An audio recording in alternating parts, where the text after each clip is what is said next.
गुरु रूप साध संगत जी, वाहे गुरु जी का खालसा, वाहे गुरु जी की फतेह। साध संगत जी, आपका बहुत शुक्राना है।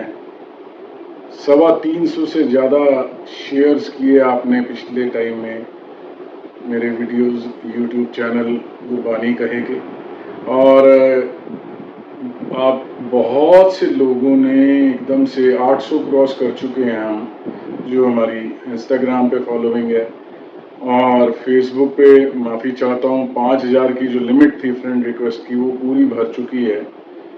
अब उसमें जगह नहीं बची है, तो फॉलो आप कर सकते हैं अगर आप करना चाहें तो उस पेज को।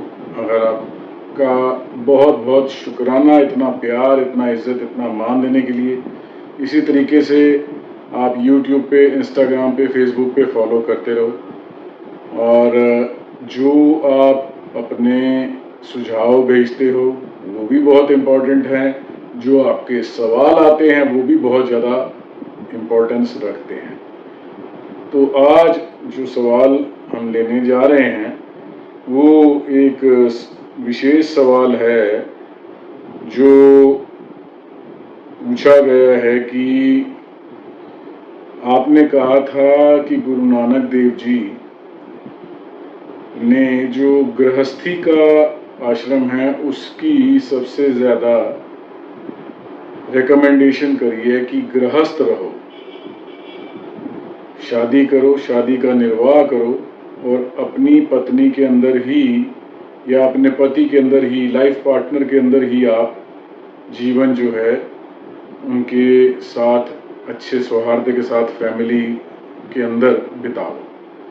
तो ये जो है मैं पूरा फॉलो करता हूँ। मैं भी गृहस्थ जीवन में हूँ और अपने घर परिवार को हर तरह से संपन्न रखने की कोशिश करता हूँ।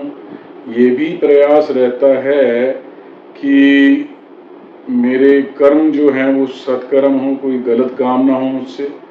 मैं दान पुण्य भी बीच बीच में करता रहता हूँ, और सामर्थ्य अनुसार सबकी मदद भी करता हूँ, गुरुद्वारे भी जाता हूँ, और साल में 2 या 3 बारी किसी तीर्थ पर, किसी तख्त पर, किसी बड़े गुरुद्वारा साहब पर जा कर के वहाँ पे भी हाजिरी लगाता हूँ। क्या मेरा ये काम करना सही है? और मेरा एक मन में दिली इच्छा है कि ये जीवन मरण का जो फेर है, मैं अब इससे छुटकारा चाहता हूँ। मैं नहीं चाहता कि अब मुझे बार बार अलग अलग योनियों में भटकना पड़े। मैं चाहता हूँ ये मेरा जीवन मरण का फेर जो है अब ख़त्म हो जाए। तो क्या उसके लिए इस तरह का जीवन जीना काफ़ी है? ये सवाल पूछा है, और इसके लिए यदि हम सबसे पहले तो बहुत अच्छा है जो आप ये रास्ता चल रहे हो, अगर पूरी तरह से निर्वाह कर ले जा रहे हो। गृहस्थ जीवन ही महाराज की तरफ से आया है, और गृहस्थी में रहते हुए अपने सारी जिम्मेदारियों का निर्वाह करते हुए, सब कुछ पूरा करते हुए, फैमिली को उनकी ज़रूरतें पूरी उचित जो उनकी डिमांड्स हैं उनको पूरा करते हुए, और गुरमत के ऊपर चलना। और गुरमत तो पहले ही यही हमारे को क्लियर मैंडेट करती है कि कर्म अच्छे होने चाहिए। दान धर्म ठीक है, अगर आपके पास सामर्थ्य है तो करो, यदि आपके पास वो समर्थता नहीं है तो दान पुण्य बहुत ज़्यादा इम्पोर्टेंस नहीं रखता। हाँ, यदि आपके पास है देने के लिए एक्स्ट्रा, आपने भूखे को खाना खिला दिया, या लंगर में जा कर के गुरुद्वारे में आपने रसद दे दी, सामान दे दिया, जैसे पीछे बाढ़ आ गई थी, पानी आ गया था, या कोई परेशानी में है, किसी को तन ढकने के लिए कपड़ा दे दिया, तो वो सत्कर्म है, वो अच्छे कर्म हैं, उनका कहीं कोई हर्ज नहीं है, कहीं कोई नुकसान नहीं है। तो वो करना बहुत अच्छी बात है, और ज़रूरत के हिसाब से मदद करना, गुरुद्वारे साहब जाना, ये भी अपनी जगह ज़रूरी है, क्योंकि गुरुद्वारे जाएंगे तो तभी हम गुरु के साथ जुड़ेंगे। तो इसमें जो है, जो आप आचरण कर रहे हैं, ये अपने आप में बहुत अच्छे आचरण हैं जो आप कर रहे हैं।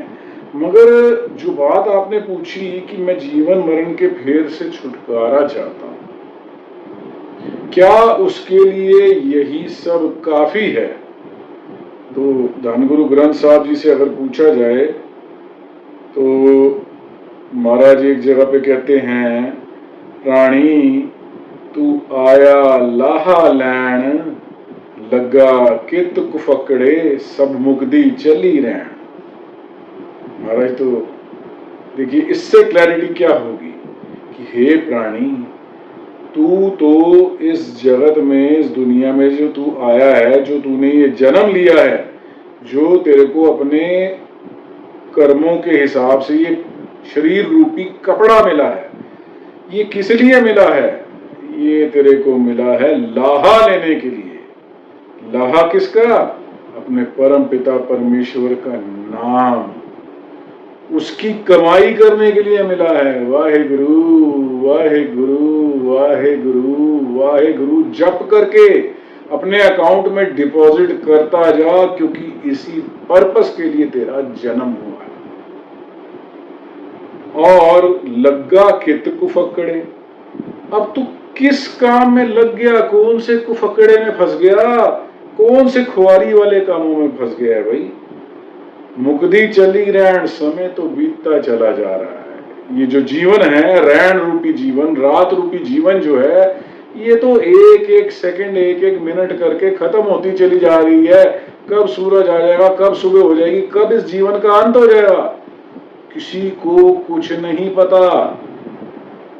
एक सेकंड का भी भरोसा नहीं है कि कब ये जीवन खत्म हो जाए। और जिस पर्पस के लिए तू आया था, वो सबसे इंपॉर्टेंट पर्पस क्या था? लाहा लैन।